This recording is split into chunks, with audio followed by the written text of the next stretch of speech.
Good evening दोस्तों। एक बार फिर से स्वागत करते हैं आपके अपने यूट्यूब चैनल एएमयू क्लास के टीजीटी पीजीटी काला टेस्ट सीरीज महा मैराथन रात के 8 बजे के आज के इस वीडियो में आप सभी को धनतेरस की हार्दिक शुभकामनाएं मित्रों। और आज के इस वीडियो में हमने जो लिया है वो लिया है पाल शैली, जैन शैली, यानी कि जो पाल, जैन और अपभ्रंश शैली है उससे संबंधित कुछ प्रश्नों के रैपिड मैराथन रिवीजन। उम्मीद करूंगा पसंद आएगा। लाइक, शेयर और कमेंट करना मत भूलिएगा। और चैनल पे पहली मर्तबा है तो सब्सक्राइब कर लीजिएगा घंटी के निशान के साथ, तभी नोटिफिकेशन आपको मिलेगा। तो चलिए बैक टू बैक रैपिड 50 प्रश्नों की श्रृंखला का पहला प्रश्न आपके स्क्रीन पे मौजूद है। प्रश्न पूछ रहा है कि पाल शैली में चित्रण का मुख्य विषय क्या रहा। पाल शैली में चित्रण का मुख्य विषय क्या रहा, तो वो रहा बौद्ध धर्म। अगला प्रश्न कह रहा है जैन शैली को पश्चिमी भारतीय शैली किस विद्वान ने कहा। पश्चिमी भारतीय शैली किस विद्वान ने कहा जैन शैली को। ठीक है, तो जैन शैली को पश्चिमी भारतीय शैली जिस विद्वान ने कहा वो थे आनंद कुमार स्वामी। कौन थे? आनंद कुमार स्वामी। अगला प्रश्न पूछ रहा है कि कल्पसूत्र संबंधित है, जो कल्पसूत्र है वो कौन से धर्म से संबंधित है इसमें से। ठीक है, तो कल्पसूत्र जो है मित्रों वो जैन धर्म से संबंधित है। तो आज का जो टोटल प्रश्न है वो 50 है जैन, अपभ्रंश और पाल चित्रकला से। तो आज के इस रैपिड टेस्ट में अपने आप को टेस्ट करिए। अगला प्रश्न कह रहा है पाल शैली के संरक्षक कौन थे। पाल शैली के संरक्षक कौन थे, तो मित्रों पाल शैली के संरक्षक जो थे वो पाल शासक ही थे। ठीक है, अगला प्रश्न आपके स्क्रीन क्या कह रहा है कि जैन चित्रकला के प्रसिद्ध स्रोत बताइए। प्रसिद्ध स्रोत जैन चित्रकला के, तो जैन चित्रकला के प्रसिद्ध स्रोत क्या हैं, तो उसके प्रसिद्ध स्रोत हैं कल्पसूत्र, क्योंकि कल्पसूत्र किससे संबंधित था? जैन धर्म से। अभी थोड़ी देर पहले आपने पढ़ा। ठीक है, अगला प्रश्न कह रहा है भारत में लघु चित्रों की शुरुआत किसमें? हिंदुस्तान में लघु चित्रों की शुरुआत किसने की? तो भारत में लघु चित्रों की शुरुआत पाल शासकों ने की थी। आगे अगला प्रश्न कह रहा है कि सर्वप्रथम लघु चित्र किस पर बनाए गए। सबसे पहले जो लघु चित्र बनाए गए वो किस पर बनाए गए थे। ठीक है, तो सबसे पहले लघु चित्र जो है वो ताड़पत्र पे बनाए गए थे, बाद में कागज पे। अगला प्रश्न है पोथी चित्रण का प्रारंभ किस शैली में हुआ है। पोथी चित्रण का प्रारंभ किस शैली में हुआ है, तो पाल शैली में पोथी चित्रण का प्रारंभ हुआ है। फटाफट उत्तर देते जाइएगा मेरे उत्तर से पहले। अगला प्रश्न है पाल चित्रकला किस प्रदेश की है। पाल चित्रकला किस प्रदेश की है, तो मित्रों पाल चित्रकला जो है वो बंगाल की है। ठीक है, तो रैपिड टेस्ट बहुत बेहतरीन है आज का भी, और उम्मीद करूंगा कि आज भी आप 50 में 50 ज़्यादा लोग परफॉर्मेंस देंगे।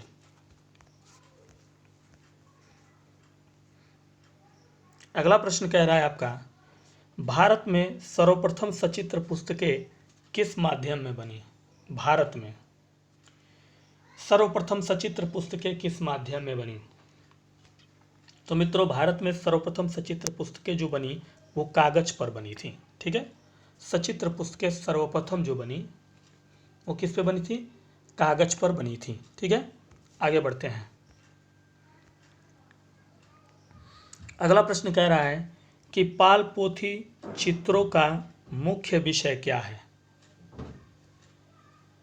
पाल पोथी चित्रों का मुख्य विषय क्या है, तो मित्रों पाल पोथी चित्रों का मुख्य विषय है बुद्ध का जीवन चरित्र। ठीक है, अगला प्रश्न कह रहा है आपसे कि भारतीय लघुचित्रों की परंपरा किस काल से आरंभ हुई? भारतीय लघुचित्रों की परंपरा किस काल से आरंभ हुई?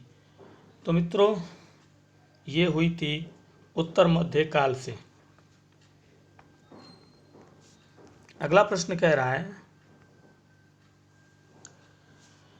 बुद्ध योग मुद्रा में कमल परासीन। बुद्ध जो है वो योग मुद्रा में है और कमल पेरासीन है। ये चित्र किस शैली का उत्तम उदाहरण है, बेहतरीन एग्जाम्पल है? ठीक है, तो मित्रों ये पाल शैली का बेहतरीन एग्जाम्पल है। अगला प्रश्न कह रहा है, पाल शैली के चित्र होते हैं, पाल शैली के चित्र जो होते हैं वो पोथियों पर होते हैं। ठीक है,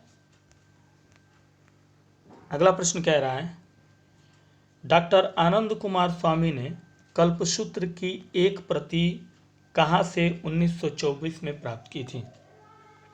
1924 में प्राप्त की थी और वो की थी बर्लिन संग्रहालय से।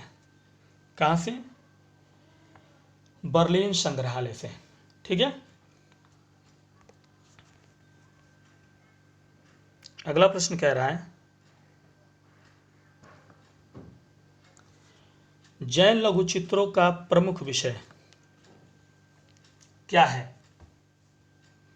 जैन लघुचित्रों का प्रमुख विषय क्या है? तो जैन लघुचित्रों का प्रमुख विषय तीर्थकार और उनकी जीवनी। अगला प्रश्न कह रहा है, किस भारतीय चित्रशैली में मनुष्य के चेहरे का 3/4 भाग चित्रित किया गया है? कौन से भारतीय चित्रशैली में मनुष्य के चेहरे का 3/4 भाग? तो जैन शैली में मनुष्य के चेहरे का 3/4 भाग चित्रित किया गया है। ठीक है, अगला प्रश्न कह रहा है आपका, विक्रमाशील महाविद्यालय की स्थापना किसने की? विक्रमाशील महाविद्यालय की स्थापना किसने की? तो विक्रमाशील महाविद्यालय की स्थापना धर्मपाल ने की थी। ठीक है, अगला प्रश्न देखिए आपकी स्क्रीन का क्या कह रहा है। प्रश्न कह रहा है कि जैन चित्र कागज पर, ध्यान से देखिएगा, जैन चित्र कागज पर कब बने? यानी कौन सी शताब्दी में जैन चित्र कागज पे बने? तो 12वीं शताब्दी में। कौन सी शताब्दी में? 12वीं शताब्दी में। अगला प्रश्न है आपके स्क्रीन का, प्रश्न का कहना है कि अपभ्रंश चित्रों का क्या विषय है? अपभ्रंश चित्रों का क्या विषय है? ठीक है, तो मित्रों अपभ्रंश चित्रों का जो विषय है वो जैन है। फटाफट कमेंट्स, लाइक और शेयर करना मत भूलिएगा अगर आपको आज की रैपिड टेस्ट पसंद आ रही हो तो। अगला प्रश्न कह रहा है आपका, जैन लघुचित्रों की विशेषता, जैन लघुचित्रों की विशेषता इनमें से क्या है? तो उसकी विशेषता है परली आंख का दिखना। ठीक है, अगला प्रश्न आपके स्क्रीन का कह रहा है, खिलौनों की तरह पशु पक्षियों का अलंकरण। किस तरह? खिलौनों की तरह पशु पक्षियों का अलंकरण जो हुआ है वो अपभ्रंश शैली में हुआ है। ठीक है, अगला प्रश्न है,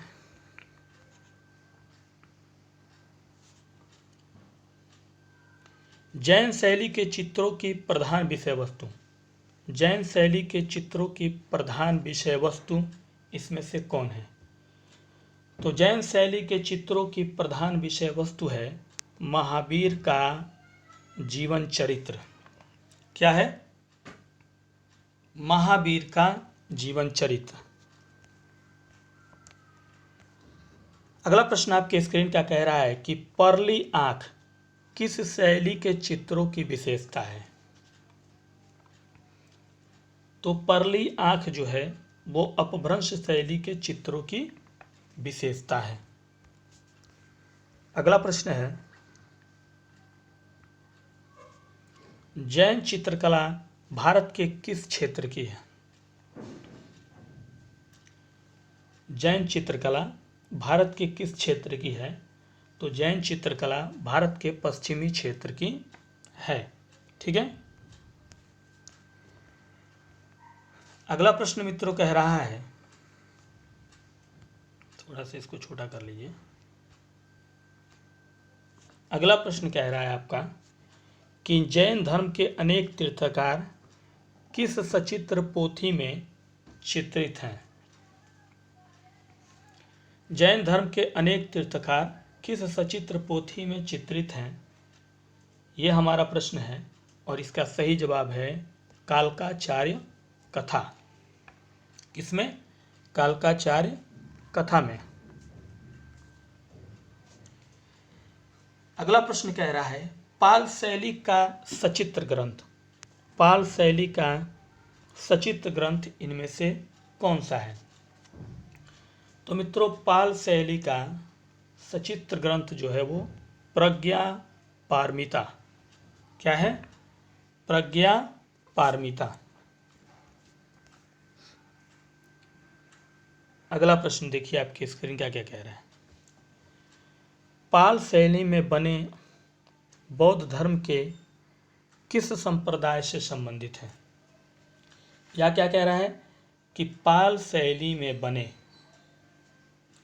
चित्र बौद्ध धर्म के किस संप्रदाय से संबंधित है। ठीक है।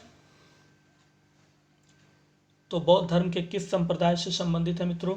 तो ये है महायान संप्रदाय से संबंधित। अगला प्रश्न कह रहा है आपका जैन शैली का निर्माण काल क्या है। जैन शैली का निर्माण काल क्या है। तो जैन शैली का जो निर्माण काल है वो है 11वीं से 15वीं शताब्दी। ठीक है। अगला प्रश्न है, फटाफट उत्तर देते जाइएगा मेरे उत्तर से पहले। जैन शैली को अपभ्रंश शैली किस विद्वान ने कहा था। ठीक है। जैन शैली को क्या कहा था। अपभ्रंश शैली कहा था। इसमें से जिस विद्वान ने, उनका नाम था राय कृष्णदास। अगला प्रश्न है,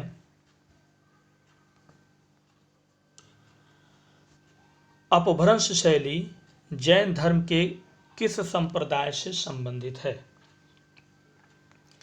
अपभ्रंश शैली, ठीक है, जैन धर्म के किस संप्रदाय से संबंध रखता है।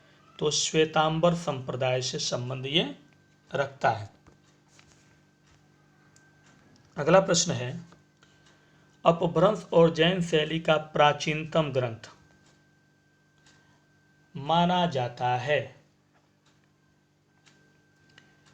तो वो माना जाता है निशित चूड़ी। क्या माना जाता है। निशित चूड़ी। ठीक है। अगला प्रश्न कह रहा है मित्रों, अपभ्रंश शैली में ज्यादातर जो चेहरे बने हैं वो कितने चश्म के बने हैं। ज्यादातर यानी काफी मात्रा में जो चेहरे बने हैं वो कितने चश्मे के बने। तो काफी मात्रा में जो बने हैं वो 1.25 चश्मे के बने हैं। और भी बने हैं अलग चश्म के, लेकिन ज्यादातर शब्द इस्तेमाल किया गया है, मतलब काफी मात्रा में 1.25 चश्मे के बने हुए हैं। ठीक है। अगला प्रश्न आपके स्क्रीन का कह रहा है, कल्पसूत्र की सबसे उत्तम प्रति कहाँ प्राप्त हुई। कल्पसूत्र की सबसे उत्तम प्रति कहाँ प्राप्त हुई। तो वो प्राप्त हुई जौनपुर जिले में। ठीक है। उत्तर प्रदेश के जौनपुर जिला जो बनारस के पास है। अगला प्रश्न है, अपभ्रंश शैली के पृष्ठभूमि का में रंग प्रयोग किए गए हैं। अपभ्रंश शैली का जो पृष्ठभूमि है यानी सरफेस एरिया है, जो उसमें जो रंग प्रयोग किए गए हैं वो लाल रंग प्रयोग किए गए हैं। किस तरह का रंग प्रयोग किए गए हैं? लाल रंग। अगला प्रश्न कह रहा है कि जैन धर्म के प्रथम तीर्थकार और संस्थापक थे। जैन धर्म के प्रथम तीर्थकार और संस्थापक कौन थे? ऋषभ देव। कौन थे? ऋषभ देव। अगला प्रश्न कह रहा है मित्रों कि जैन धर्म से संबंधित प्रथम गुफा, ध्यान दीजिएगा, जैन धर्म से संबंधित प्रथम गुफा, पहली गुफा इनमें से कौन सी है? तो जैन धर्म से संबंधित गुफा जो है वो सित्तनवासन की गुफा है। कौन सी गुफा है? सित्तनवासन की गुफा। कमेंट्स करते रहिए, लाइक शेयर करते रहिए और हमारे फेसबुक पेज को भी जरूर फॉलो कर लीजिएगा। अगला प्रश्न है, जैन शैली के चित्रों में पार्श्वनाथ को किस रंग में दिखाया गया है? ठीक है, पार्श्वनाथ जो है जैन शैली के, उनको किस रंग में दिखाया गया है, ये प्रश्न पूछ रहा है। तो उनको नीला रंग में दिखाया गया है। किस में दिखाया गया है? नीला रंग में। अगला प्रश्न आपकी स्क्रीन का कह रहा है मित्रों कि अपभ्रंश शैली में अंग प्रत्यंग कैसे बने हैं? अपभ्रंश शैली में जो अंग और प्रत्यंग है, अंग प्रत्यंग जो हैं वो कैसे बने हैं?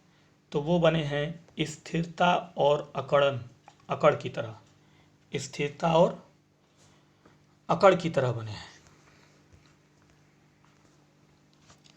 अगला प्रश्न कह रहा है कि अपभ्रंश शैली में किस रंग का प्रयोग अधिक हुआ है? ठीक है, अपभ्रंश शैली में किस रंग का प्रयोग अधिक हुआ है? सुनहरे रंग का। किस रंग का? सुनहरे रंग का। ठीक है, अगला प्रश्न देखिए क्या कह रहा है। पाल शैली के चित्र किन स्थानों पर बने हैं? ठीक है, पाल शैली के चित्र किन स्थानों पर बने हैं इनमें से? तो वो बने हैं बंगाल, बिहार और नेपाल में। आगे अगला प्रश्न कह रहा है, धीमान और बितपाल किस शैली के मुख्य चित्रकार थे? धीमान और बितपाल, तो मित्रों ये पाल शैली के मुख्य चित्रकार थे। ठीक है, चलिए रैपिड टेस्ट में फटाफट आप अपने प्रश्नों के उत्तर देते जाइए। उम्मीद करूंगा कि आज की हमारी वीडियो आपको काफ़ी पसंद आए। अगला कह रहा है कि पाल शैली के पोथियों के पात्रों की माप है। पाल शैली के पोथियों के पात्रों की माप कितनी है? तो वह है 22 सही 1/4 गुणे 2 सही 1/4। ठीक है, बस ये याद रखिएगा, एक 22 1/4 है, एक 2 1/4, एक 2 कम। ठीक है, अगला प्रश्न कह रहा है कि निम्न में से कौन सा ग्रंथ पाल शैली का नहीं है? यहां सवाल नहीं है का है, ध्यान दीजिएगा। कौन सा ग्रंथ इनमें से पाल शैली का नहीं है? पाल शैली का चक्रव्यूह, ठीक है, ये नहीं है। अगला प्रश्न कह रहा है, पुस्तक शैली के नाम से भी किस शैली को जाना जाता है? यानी इसमें एक शैली है जिसको हम पुस्तक शैली के नाम से भी जानते हैं और उसको हम कहते हैं अपभ्रंश शैली। यानी अपभ्रंश शैली को पुस्तक शैली के नाम से भी जानते हैं। अगला प्रश्न कह रहा है कि किस शैली के चित्रों में स्वर्ण रंगों का प्रयोग नहीं मिलता। ध्यान दीजिएगा, स्वर्ण रंगों यानी सोने के रंगों का प्रयोग हमें नहीं मिलता है। ठीक है, किस शैली के चित्रों में? तो मित्रों, पाल शैली के चित्रों में हमें नहीं मिलता। ठीक है, अगला प्रश्न कह रहा है कि चौर पंचाशिका के रचनाकार हैं। चौर पंचाशिका के रचनाकार कौन हैं? तो वो हैं बिल्हड़। कौन है मित्रों? बिल्हड़। अगला प्रश्न कह रहा है, इसको थोड़ा छोटा कर लीजिए, काफ़ी बड़ा है विकल्प। प्रश्न कह रहा है कि जौनपुर से प्राप्त स्वर्ण अक्षरों वाली 1467 की कल्पसूत्र सबसे उत्तम वाली प्रति है जो कहाँ सुरक्षित है इस समय? मतलब कि कल्पसूत्र की सबसे उत्तम प्रति जौनपुर से मिली, अभी थोड़ी देर पहले ऊपर पढ़ा भी आपने, जो कि स्वर्ण अक्षरों से लिखी हुई है, 1467 में मिली। किस संग्रहालय में सुरक्षित है, हमारा सवाल है। और सही जवाब है बड़ौदा के नरसिंह जी के पोलको ज्ञान मंदिर में। ठीक है, अगला प्रश्न देखिए, पूछ रहा है आपका प्रश्न, जैन धर्म के वे कौन से तीर्थकार थे जिनकी मृत्यु पावापुरी में हुई थी? तो जैन धर्म के वो तीर्थकार थे महावीर स्वामी, जिनकी मृत्यु हुई थी पावापुरी में। और इस वीडियो का आखिरी प्रश्न, बैक टू बैक 50 प्रश्नों की श्रृंखला, देखते हैं आज आपने कितना सही किया। आखिरी प्रश्न कह रहा है कि महावीर स्वामी का जन्म कब हुआ था? महावीर स्वामी का जन्म कब हुआ था? तो मित्रों, महावीर स्वामी का जन्म 599 ईसा पूर्व हुआ था। कब हुआ था? 599 ईसा पूर्व महावीर स्वामी का जन्म हुआ था। तो मित्रों, उम्मीद करता हूँ कि आज की वीडियो और इसमें बताए गए रैपिड टेस्ट आपको बेहद पसंद आए होंगे। तो लाइक, शेयर और कमेंट करना मत भूलिएगा। और चैनल पे नए हैं तो सब्सक्राइब कर लीजिएगा बेल आइकन के साथ, और फेसबुक पेज को भी फॉलो कर लीजिएगा। और आज के लिए दीजिए, कल फिर मिलते हैं इसी समय इसी टाइम कुछ और प्रश्नों के साथ। तब तक के लिए नमस्कार, गुड नाइट।